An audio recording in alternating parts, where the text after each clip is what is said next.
Journey of love. രചന നിലാവിൻ്റെ കൂട്ടുകാരി.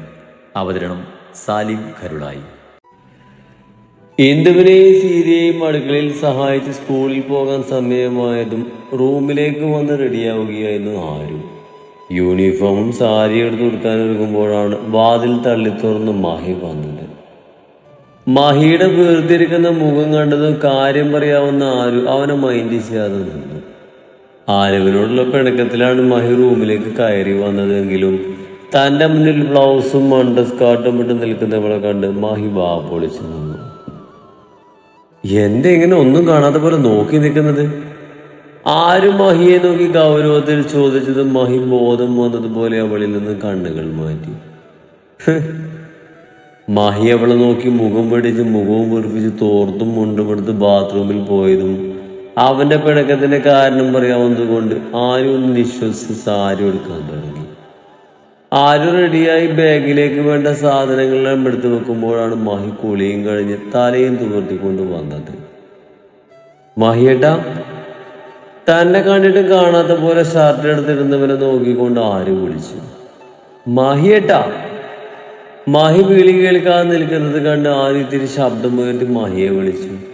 എവിടെ? അവൻ വീണ്ടും മിണ്ടാതെ മുഖം കുറിച്ച് നിൽക്കുന്നത് കണ്ട് ആരും മഹിയുടെ മുന്നിൽ കയറി നിന്നു.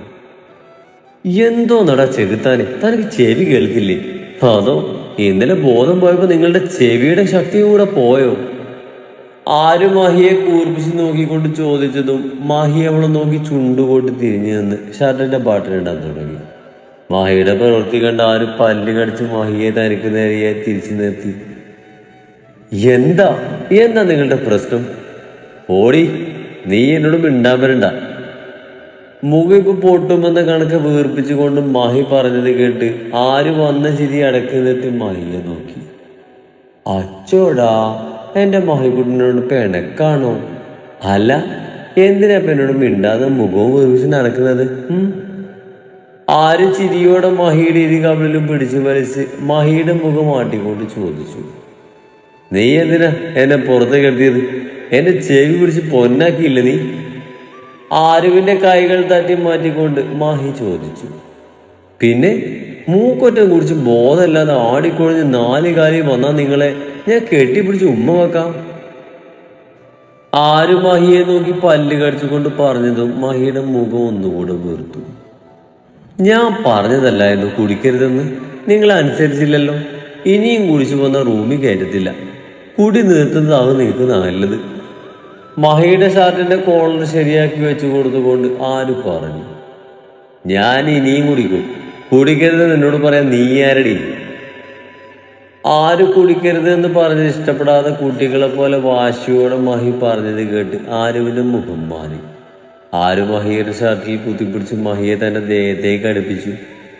ആരുവിന്റെ ദേഹത്തിൽ തന്റെ ദേഹം അമർന്നതും മഹിയൊന്ന് വിറച്ചു. അവന്റെ ദേഹത്തെ വിറയിലറിഞ്ഞതും ഇത്രയൊക്കെ ആയിട്ടും അവന്റെ വിറയിൽ മാറാത്തതോത്ത് ആരുവിൽ ചിരി വന്നുവെങ്കിലും വന്ന ചിരി അടക്കി നിർത്തി ആരും മഹിയുടെ ഷർട്ടിന്റെ കോളിൽ പിടിച്ച് മഹിയുടെ മുഖം തന്റെ മുഖത്തോട് അടുപ്പിച്ചു.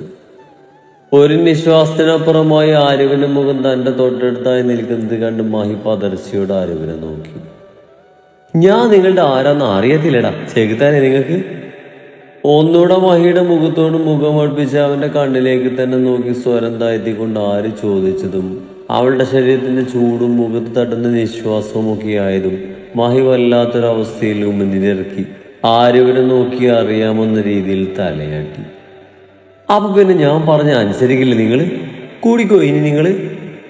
ആദ്യം മഹി ഇല്ലെന്ന രീതിയിൽ തലയാട്ടിയെങ്കിലും പെട്ടെന്ന് ബോധം വന്നതുപോലെ കുടിക്കുന്ന രീതിയിൽ തലയാട്ടി. ഓഹോ, എന്ന പൊന്നുമോ സ്ഥിരം അവിടെ തന്നെ കിടക്കണം. ഈ റൂമിൽ ഞാൻ കയറ്റത്തില്ല. മഹിയെ കൂർപ്പിച്ച് നോക്കിക്കൊണ്ട് ആര് പറഞ്ഞതും മഹി കൊതിയോട് ആരുവിന്റെ അതിരങ്ങൾ നോക്കി വെള്ളം നിറക്കി. മഹി ആരുവിന്റെ ഇടുപ്പിൽ മുറുകെ പിടിച്ച് അവളെ തന്നിലേക്ക് അടുപ്പിച്ച് ആരുവിന്റെ അതിരങ്ങൾ ലക്ഷ്യം വെച്ച് മുഖം അടുപ്പിച്ചതും മഹിയുടെ നീക്കം മനസ്സിലാക്കി ആര് തല പിന്നിലേക്കാക്കിയതും മഹി ആരുവിന്റെ പ്രവൃത്തിയിൽ ഇഷ്ടക്കേടോടെ അവളെ നോക്കി. കുടി നിർത്താതെ എന്റെ ദേഹത്ത് സ്പർശിക്കാൻ ഞാൻ സമ്മതിക്കില്ല. അതുകൊണ്ട് എന്റെ മോന് ഞാൻ വേണോ അതോ മദ്യം വേണമെന്ന് തീരുമാനിക്കും. തൻ്റെ അടുപ്പിൽ മുറുകിയ മഹിയുടെ കൈകൾ എടുത്തു മാറ്റിക്കൊണ്ട് ആര് പറഞ്ഞ് ടേബിളിൽ വെച്ച് ബാഗും എടുക്കാനായി നടന്നു. നീ പൊടി, ഇന്നലെ വന്നു കയറിയ നിന്നേക്കാൾ വലുതേ വർഷങ്ങളായി ഞാൻ കൂടപ്പുറപ്പുറ കൊണ്ടു നടക്കുന്ന മദ്യ. ആര് പറഞ്ഞതും അവൾ തടഞ്ഞതൊക്കെയായതും മാഹി പറഞ്ഞു. എന്നാലേ അതും കെട്ടിപ്പിടിച്ച് കിടന്നു, ഇനി എന്നൊട്ടാൻ വരണ്ട. ആരും വിട്ടുകൊടുക്കാതെ പറഞ്ഞു. ഞാൻ വരത്തില്ല, എനിക്ക് നല്ല കൺട്രോളാ. ആര് പറഞ്ഞത് കേട്ട് പുച്ഛം ഭാര്യ കൊണ്ട് മാഹി പറഞ്ഞു. ആണെങ്കിൽ കണക്കായി പോയി, ഞാൻ താഴെ പോവാ, ബ്രേക്ക്ഫാസ്റ്റ് കഴിക്കാൻ പോ. ടേബിളിലുള്ള ബാഗ് എടുത്ത് മാഹിയോടായി അതും പറഞ്ഞ് ആര് താഴേക്ക് പോയി. ആര് താഴെ എത്തുമ്പോൾ അനക്ക് ഉൾപ്പെടെ എല്ലാവരും ബ്രേക്ക്ഫാസ്റ്റ് കഴിക്കാനിരുന്നിരുന്നു. മാഹിക്കുട്ടൻ എവിടെ മോളെ? അങ്ങോട്ട് വന്ന് ആര്യവിനെ കണ്ട് ഇന്ദു ചോദിച്ചു. മാഹിയുടെ റൂമിലുണ്ട് അമ്മേ, ഇപ്പൊ വരും, അമ്മ കഴിക്കാനിരുന്നോ? ഇന്ദുവിനോടായി അത്രമാത്രം പറഞ്ഞ് ആരും മാഹിക്കുള്ളത് വിളമ്പി വെച്ച് തനിക്കുള്ളത് എടുത്ത് ചെയറിലേക്ക് ഇരുന്നു. കുറച്ച് കഴിഞ്ഞതും മാഹി താഴേക്ക് ഇറങ്ങി വന്നു. ആരെയും നോക്കാതെ ആര്യവിനടുത്തുള്ള ചെയറിലിരുന്ന് അവൻ വിളമ്പി കഴിച്ചു തുടങ്ങി. മാഹിയുടെ വീർപ്പിച്ചു വെച്ച മുഖഭാവം കണ്ട് സൂര്യ സംശയത്തിൽ ആര്യവിനെ നോക്കിയതും അവൾ അച്ഛനൊക്കെ ഒന്നുമില്ലെന്ന രീതിയിൽ കണ്ണടച്ച് കാണിച്ച് ഭക്ഷണം കഴിക്കുന്നതിലേക്ക് ശ്രദ്ധ തിരിച്ചു. മാഹിയേട്ടാ നിനക്ക് ഞാനുണ്ട്. ബ്രേക്ക്ഫാസ്റ്റ് കഴിച്ചു കഴിഞ്ഞതും പുറത്തു പോകാൻ ഒരുങ്ങുന്ന മാഹിക്കരികിലേക്ക് വന്ന് ആര് പറഞ്ഞു. ഞാനൊന്നും കൊണ്ടുപോയില്ല, വേണേ ബസ്സിന് വെക്കും. ആര്യവിനെ നോക്കി കെറുവോടെ മാഹി പറഞ്ഞു. ഓഹോ അത്രക്കായോ? മാഹി പറഞ്ഞത് കേട്ട് ആരും മനസ്സിൽ പറഞ്ഞു. അപ്പോഴാണ് ഓഫീസിലേക്ക് പോകാൻ റെഡിയായി സൂര്യ വന്നത്. ശരിയാക്കി തരാം ഞാൻ. അച്ഛാ അച്ഛ ഓഫീസിലേക്കല്ലേ? അതേ മോളെ. ബുദ്ധിമുട്ടില്ലെങ്കിലേ എന്നെ കൂടെ കൊണ്ടുപോകോ? ഇനി ബസ്സൊക്കെ കിട്ടി എത്തുമ്പോഴേക്ക് സമയം ഒത്തിരി ആകും. മാഹിയെ കടക്കണ്ണിട്ട് നോക്കിക്കൊണ്ട് ആര് സൂര്യയോടായി ചോദിച്ചു. ആരുവിന്റെ കടക്കണ്ണിലുള്ള മാഹിക്ക് നേരെയുള്ള നോട്ടവും മാഹിയുടെ ഭാവവും കണ്ട് ഏകദേശം കാര്യങ്ങൾ സൂര്യക്ക് മനസ്സിലായിരുന്നു. മോളെ കൊണ്ടുപോകുന്നതിൽ എനിക്കെന്ത് ബുദ്ധിമുട്ട്, മോള് വാ. താറിനരികിൽ ഇതൊന്നും ഇഷ്ടപ്പെടാതെ നിൽക്കുന്ന മാഹിയെ നോക്കി ചെറിയ ചിരിയോടെ സൂര്യ പറഞ്ഞു. താങ്ക്സ് അച്ഛാ. സൂര്യ പറഞ്ഞത് കേട്ട് ആര് ചിരിയോടെ പറഞ്ഞ് സൂര്യന്റെ കാറിന്റെ അടുത്തേക്ക് നടന്നു. ആരുശി വന്ന് കയറി, ഞാൻ കൊണ്ടുവിട്ടോളാം നിന്നെ. മാഹി ആരവിനെ നോക്കി ശബ്ദം കനപ്പിച്ചു കൊണ്ട് പറഞ്ഞു. താൻ ഊഹിച്ച പോലെ കാര്യങ്ങൾ നടന്നത് കണ്ട് ആരവിനെ ചിരി വന്നു. മാഹിയേട്ടനല്ലേ പറഞ്ഞത് എന്നെ കൊണ്ടുപോയില്ലെന്ന്? മുഖത്ത് ആവശ്യത്തിൽ കൂടുതൽ സത്യസന്ധത വാരി വിതറി ആരും മാഹിക്ക് നേരെ തിരിഞ്ഞുകൊണ്ട് ചോദിച്ചു. നിന്നോട് വന്ന് കയറാനാ ഞാൻ പറഞ്ഞത്.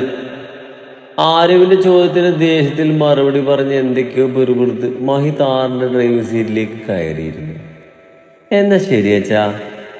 സൂര്യയെ നോക്കി ചിരിച്ചുകൊണ്ട് പറഞ്ഞ് ആര് വേഗം പോയി കോ ഡ്രൈവ് സീറ്റിൽ കയറിയിരുന്നു. മാഹിയുടെ മുഖഭാവം കണ്ട് ആരും ഒന്നും ചോദിക്കാതെ പുറത്തേക്ക് നോക്കിയിരുന്നു. നീ ഇന്നലെ എന്തിനാ പോലീസ് സ്റ്റേഷനിൽ പോയത്?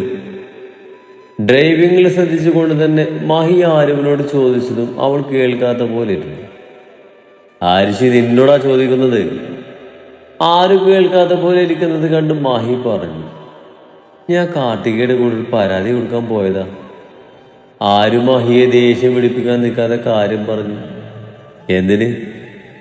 ആര് പറഞ്ഞത് കേട്ട് മാഹി സംശയത്തിൽ ചോദിച്ചതും ആര് കാർത്തികയുടെ കാര്യങ്ങളെല്ലാം അവനോട് പറഞ്ഞു. ആ ചീവിടിന് ആരെങ്കിലും കെട്ടിക്കോട്ടെ, അതിന് നിനക്കെന്താ? ആര് പറഞ്ഞതിനെ നിസ്സാരമായി പുച്ഛിച്ചു വിട്ടുകൊണ്ടും മാഹി ആരുവിനോട് പറഞ്ഞതും ആരുവിന് അവൻ പറഞ്ഞത് ഇഷ്ടപ്പെട്ടില്ല.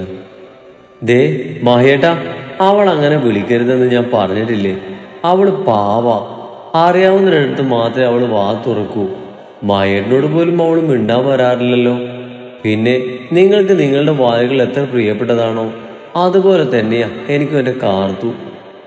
മാഹിയെ നോക്കി കയറുവോടെ ആര് പറഞ്ഞ് പുറത്തേക്ക് നോക്കിയിരുന്നു. എന്നാൽ ആരുവിന് കാർത്തിക പ്രിയപ്പെട്ടതാണെന്ന് പറഞ്ഞത് മാത്രം മാഹിക്ക് പിടിച്ചില്ല. ആരുവിന് താൻ മാത്രം മതി പ്രിയപ്പെട്ടതെന്ന കുശുമ്പ് മഹിയിൽ നിറഞ്ഞു. തന്നേക്കാൾ ആരും മറ്റൊരാളുടെ അടുപ്പം പോലും കാണിക്കുന്നത് ചെക്കന് ഇഷ്ടമില്ലാത്ത കാര്യമാണ്. പുറത്തേക്ക് നോക്കിയിരിക്കുന്ന ആരുവിനും നോക്കി മാഹി വണ്ടിയുടെ സ്പീഡ് കൂട്ടി. സ്കൂളിന്റെ ഗേറ്റിന് മുന്നിലെത്തിയതും മാഹി വണ്ടി ബ്രേക്ക് ഇട്ട് നിർത്തിയതും ആര് ജീവൻ തിരിച്ചു കിട്ടിയത് പോലെ വേഗം വണ്ടിയിൽ നിന്നിറങ്ങി. ഇന്ന് സ്കൂളിലേക്കില്ലേ? വണ്ടി തിരിക്കാൻ തുടങ്ങുന്ന മാഹിയെ നോക്കി ആര് ചോദിച്ചു. ഇല്ല. എന്നാ ശരി, ഞാൻ പോവാം. അതും പറഞ്ഞ് ആര് മുന്നോട്ട് നടന്നു. ഏയ് ആരുചി. മഹി നടന്നു പോകുന്ന ആരിഫിനെ നോക്കിക്കൊണ്ട് വിളിച്ചതും ആര് തിരിഞ്ഞ് എന്തെന്ന രീതിയിൽ മഹിയെ നോക്കിയതും മഹി തലകൊണ്ട് ഇവിടെ വന്ന് കാണിച്ച ആക്ഷൻ കാണിച്ചതും ആര് സംശയത്തിൽ മഹിക്കരികിലേക്ക് നടന്നു. എന്താ മഹിയേട്ടാ? ആര് ഡ്രൈവർ സീറ്റിലിരിക്കുന്ന മഹിക്കരികിലേക്ക് ഒന്ന് സംശയത്തിൽ ചോദിച്ചു.